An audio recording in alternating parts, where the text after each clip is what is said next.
सोचिए, आप हजारों किलोमीटर दूर एक पवित्र यात्रा पर निकले हैं। घर वालों से कहा है कि थोड़ी देर बाद फोन करूंगा, लेकिन अचानक फोन बंद हो जाता है।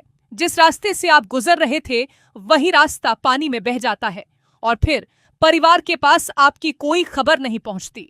नेपाल में इस वक्त सैकड़ों परिवार इसी डर के बीच जी रहे हैं। बाढ़ और भूस्खलन ने ऐसा कहर बरपाया है कि अब तक 17 लोगों की मौत की पुष्टि हो चुकी है, जबकि ये आंकड़ा और बढ़ने की आशंका है।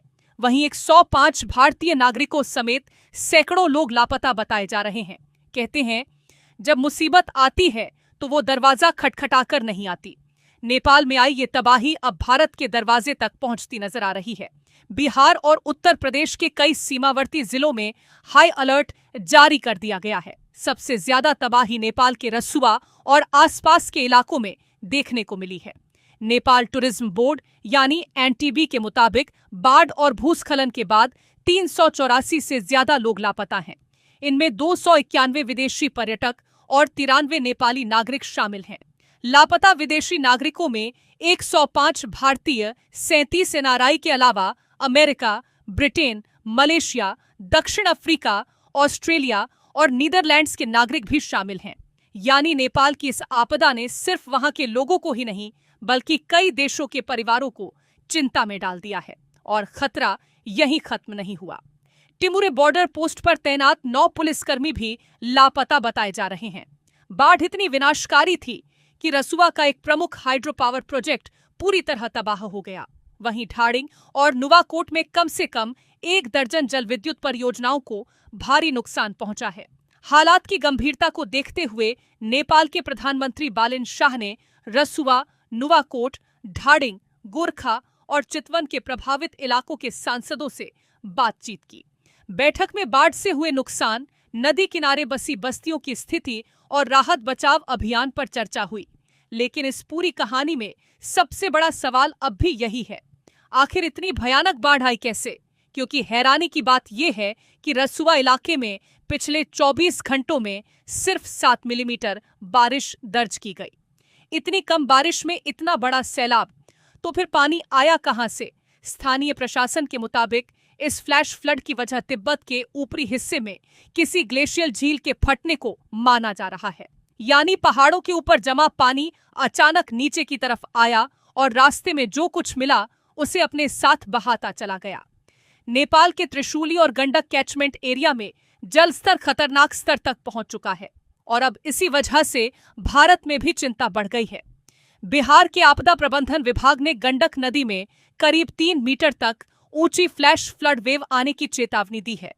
इसके बाद बिहार के 8 जिलों में हाई अलर्ट जारी किया गया है।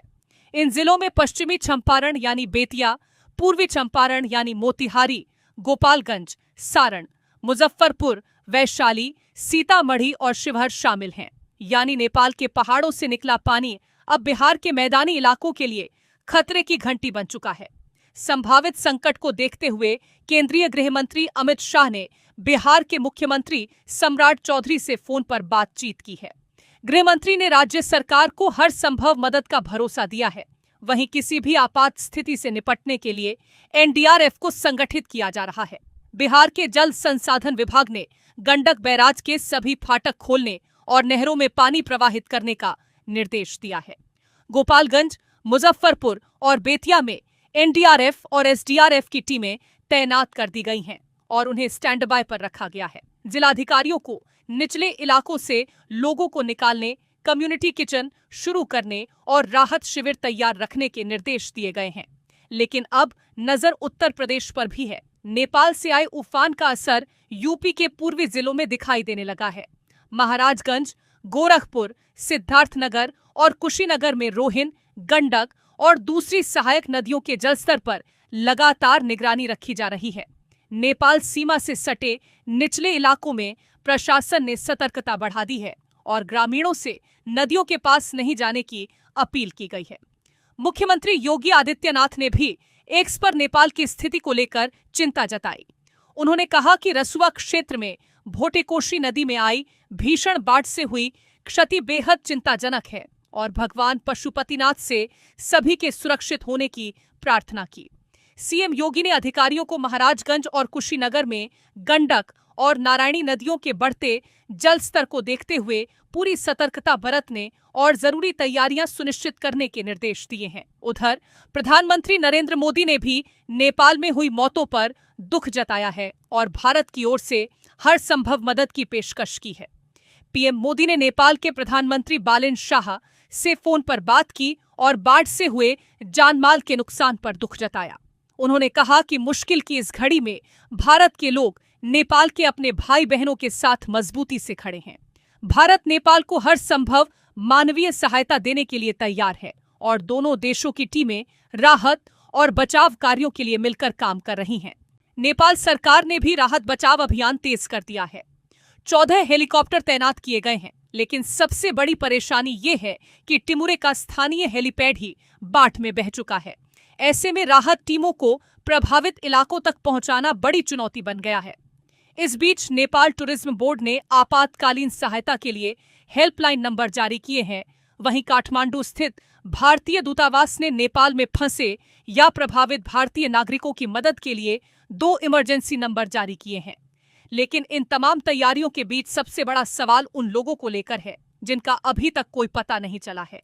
किसी माँ को अपने बेटे की खबर नहीं, किसी परिवार को अपने पिता का इंतजार है, किसी का अपना नेपाल की इस तबाही के बीच कहाँ है ये तक पता नहीं। कहते हैं पानी की एक लहर पल भर में वो सब कुछ मिटा सकती है जिसे बनाने में इंसान को पूरी जिंदगी लग जाती है। नेपाल में इस वक्त यही सच दिखाई दे रहा है, लेकिन खतरा अभी टला नहीं है। नेपाल की तबाही के बाद अब निगाहें बिहार और उत्तर प्रदेश पर टिकी हैं।